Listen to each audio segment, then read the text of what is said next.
Well, welcome to number 4. Here we are with Better Late and Clever once again, airing with stories and tales and experiences from a long time ago. Really, I'm still impressed after all this time, the remarkable things that people are telling me. And if you watch this and you think of something that you would like recorded, then give us a shout. Just Charlie Newman on Facebook, or if my phone number's somewhere, give us a ring, or send a message on the site, anything like that. We can organise for you to come and do something yourself. The stories are just accurate things that happen to people in their younger life. Now, last time I did one about a hat.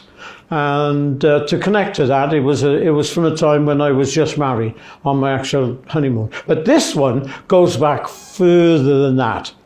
So we're now talking about 33 Sloper Road, next door to the Ninian Park Football Club.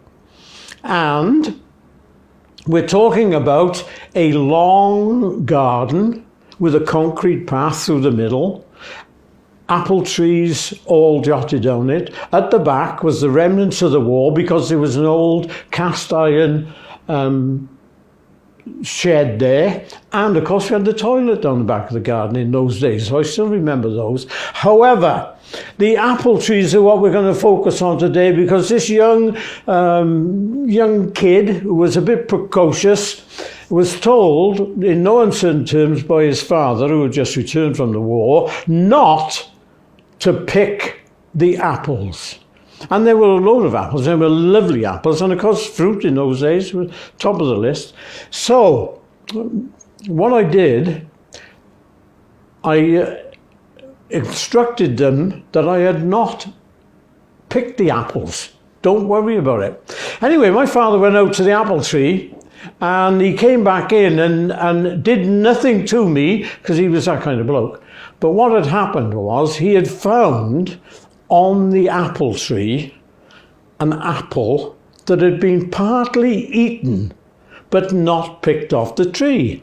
Because I was quite short, but I got something and stood up on it and ate my apple without taking it off the tree. Fortunately, my father saw the side of it that was, oh yes, we didn't tell him not to eat it, we told him not to pick it. And so, at the end of the day, I didn't get into any trouble for it. That's the kind of story. Now, I remember that. That could be a little embellished there. Maybe I didn't eat the whole apple. Maybe I just took 2 or 3 bites out or something. But that was the story that is in my mind, and accurate, because I was the one that did it. If you've got one, do tell us about it. What we've got later on in the show today is we've got a very interesting night out experience of, at the time, a young lady, now an elderly lady, but at the time she had a night out in a club. And we're going to tell that. We've also come across a very interesting boxer who's living in sheltered accommodation at the moment now. But he, well, how did he put it? He didn't actually beat the people that became world champions. And he was thinking, oh, well, what's that got to do with it? Well, he beat the people that beat the ones who were on their way to being a world champion. So quite an interesting sort of a guy. And has since, I am told, done 30,000 miles walking for charity. His name David, and we look forward to hearing him later on in the show. But that's it. So we're gone ready to go for another episode of Better Late and Clever. Don't forget, you can join in yourself. Do it. Well, this is Dylis, and she's going to talk to us about a night a long time ago when she had a night out and an interesting experience. Dylis, over to you. Well, thank you. I was very shy and wouldn't Never. And I had a lovely night out, I thought, in Scarlett's Club at Ebbvale. Yes. Ebbvale. And how long ago was that, Bill? That would have been in 1980, no, 19, oh sugar. 50s? I was in 20s, 60s. 60s? Yeah. Great, okay. 60s plus. 60 plus, right? Yeah. And there was a concert. Oh, right. And the room was absolutely packed. Well, Scarlett's was popular in those days, wasn't it? Yes. And this was what, like a Saturday night, was it? This would have been a Friday. Oh, night. yes. Right. And I had the magician came on Oh, right. the stage and introduced himself. He carried a little box which he placed down. And he said, I would like to find a fair lady Oh, right. to help me with my act. Right. In here, he said, I've got a pet, but it won't come out of his little box. Right. So he said, I got a magic wand. So he said, What was that, waving the magic wand, was it? abracadabra, abacazoosh.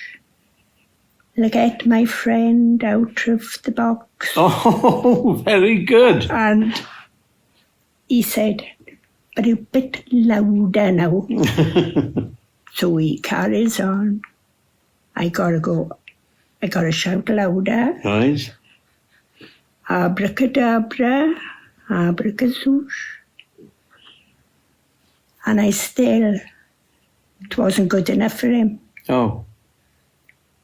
So he said, help me with that. And he put his hands inside the box.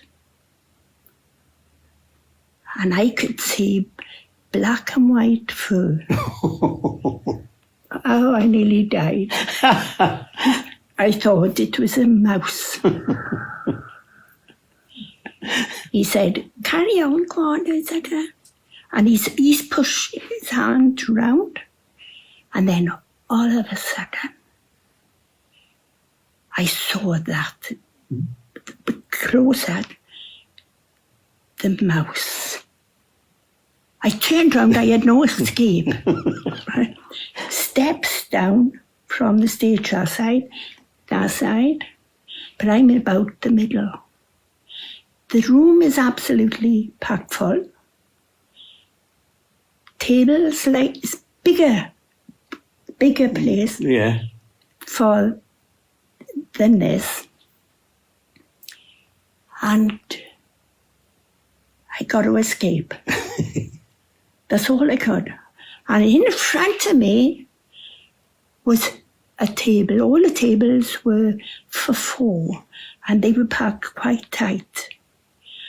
So I'm up on the stage with the magician, and there's no escape.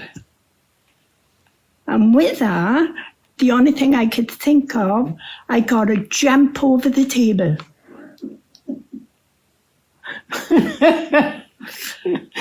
And the one couple went that way, the other couple went that way. And you went through the middle? I ran all up to it and couldn't stop until I reached the bar. But the place was in hysterics. I'm sure. And I'm sure they were saying it was the best night out they'd ever had. But Exactly. I'm saying to my mother, don't you ever ask me to go on stage anywhere again. So what actually was in the box? Fluff. Fluff. And he was moving it. Oh, what a night out. Yeah, that Well was, done. that was the amazing experience of a night out. Well, it was in Ebervale, but never mind where it was. And now you're going to hear from David, the pugilist. Enjoy this one as well. Yeah. Don't forget, I'm older now, man. What? I'm older now. Good. Are you? Mr. Well, nothing. Couple of months. I'm still the same. Couple of months. My Yeah. buddy, he's dead, isn't he? We picked Yeah. you up. And I say, you lounge, just tell him, I'm older now, don't respect me. I was 30 older now. That's the way. Well, I'm here today with, amazing, in amazing settings, right? But we're just going to talk a little bit with Di, whose life story is on the wall around here, and what a life story it is. So, Di, a while ago, you used to box a bit. Call me David. Oh, whatever you want. No, because they know me as David Pritchard. Like. Oh, right, okay. Did you hear that? David Pritchard. We'll cut it to what we want it, right? Yeah, right. Right. So this is David Pritchard now, and I'm in his life story. David, how far back do you go as a boxer, for instance? When did you start? When I was 18. Yeah? I only boxed for about 3 years, I did. Yeah? But I won the West Championship, co-op title, 4 or 5 times. Yeah. Well, I boxed about 5 years, I did. Yeah. But your claim to fame is beating people that went on to beat everybody. Yeah. Like I beat Alan Ball, and I was middleweight, and he beat Chris Finnegan. Yes. Weeks after. That's right. And Chris Finnegan won an Olympic title. Yes. And he fought for the world title, which he should have had by right, but John Conti was a golden boy. Oh, right. And he never had the decision off him. Yeah. And do you remember how the win was for that fight with him? Did you knock him out, or did you win on points? I won on points. Yeah. Yeah, but Alan Ball he won everything, schoolboy, youth, everything. Yeah. He's a great amateur. Yeah. And like Tim Woods, he beat Roy John in a bit of fine day bay, like heavy. That was my last fight, and I beat Tim Woods. Yeah. And he went to the Olympics as well, and he fought for. He was that good. He fought for the heavyweight title, Great Britain as well. Yeah. Tim Woods. So you were doing quite a bit of winning against these people who were they on their way up? Can we say? Well, they were world class, weren't they? They were. To Yeah. go to Olympic Games, like the two of them went to Olympic Games. Yeah.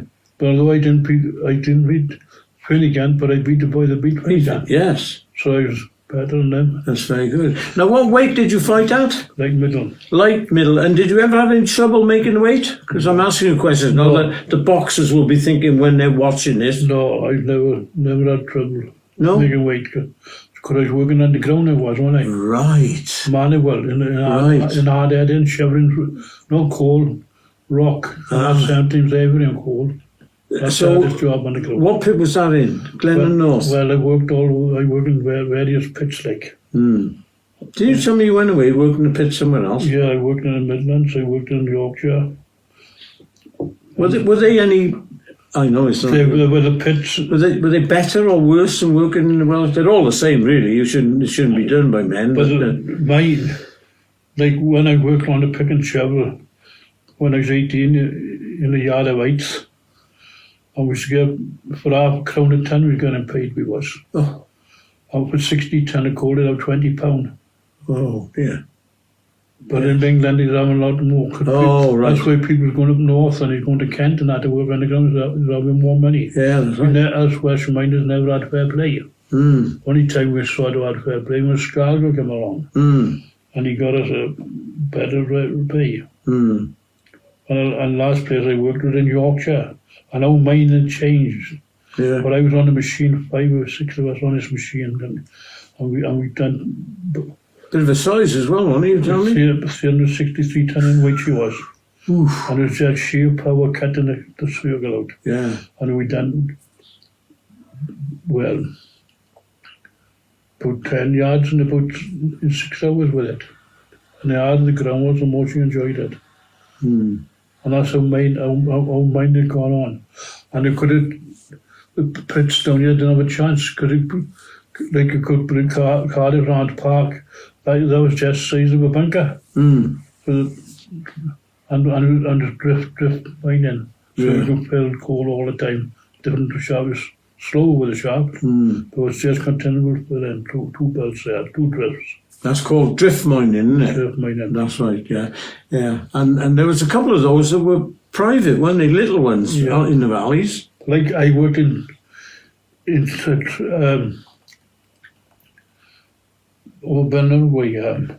Triaris. Oh, right, yeah. And they had a drift there, they did.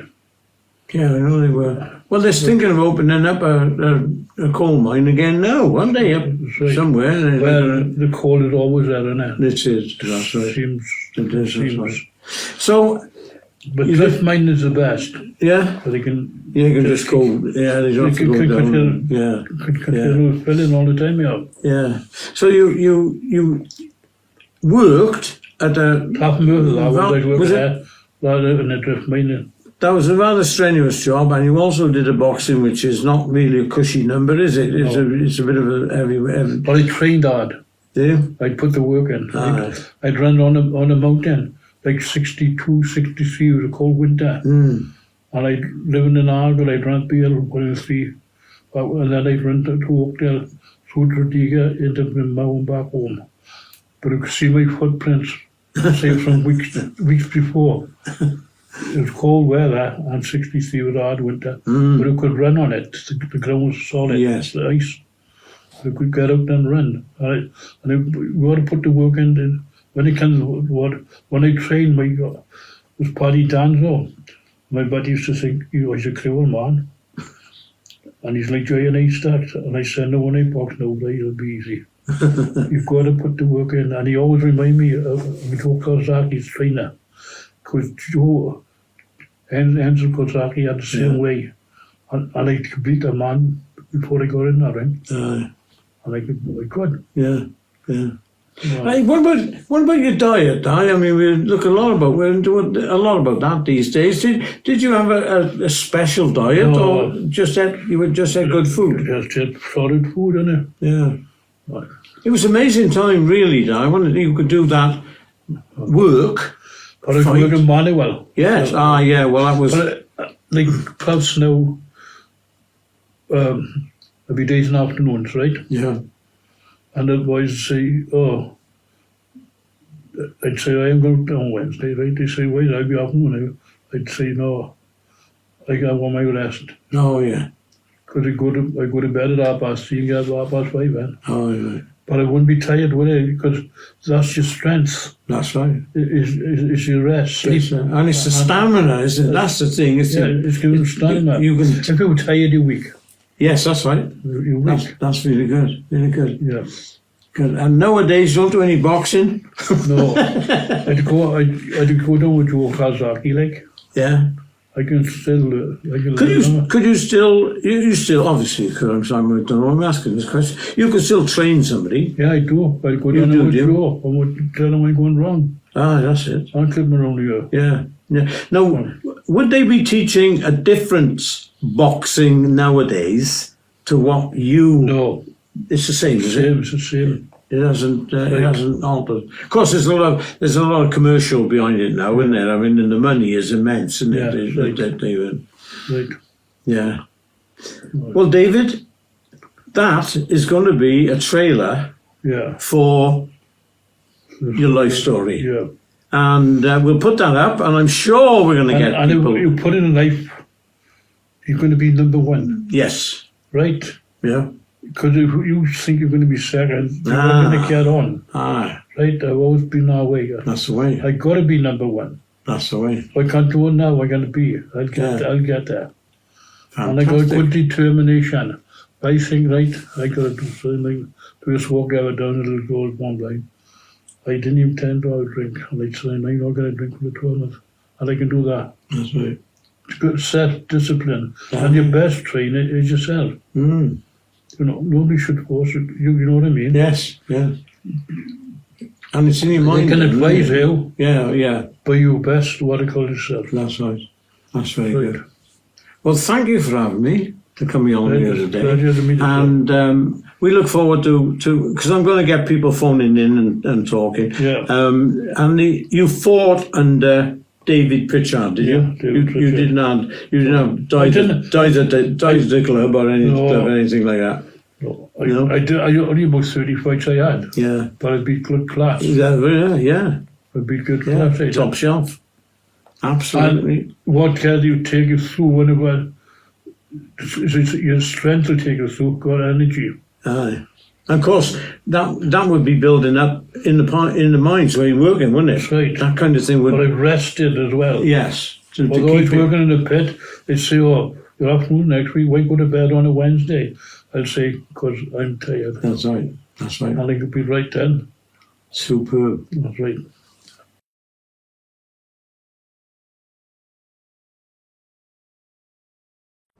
So that's another one in the can, episode 4. If you've enjoyed it, please share it with all your friends, and we hope that you did enjoy it, of course. Already, we're beginning to line up others. There's going to be a music remembering time, and we're going to do some interesting offshore stuff as well, not necessarily from this country, but to give us an insight of what it was like in other places. I mean, I was from Cardiff, that's what I'm talking about at the moment, and of course Cardiff was a different bringing up experience to the heads of the valleys. So it's quite a nice, interesting thing to follow along with. So look forward to next time. Thanks for viewing this time.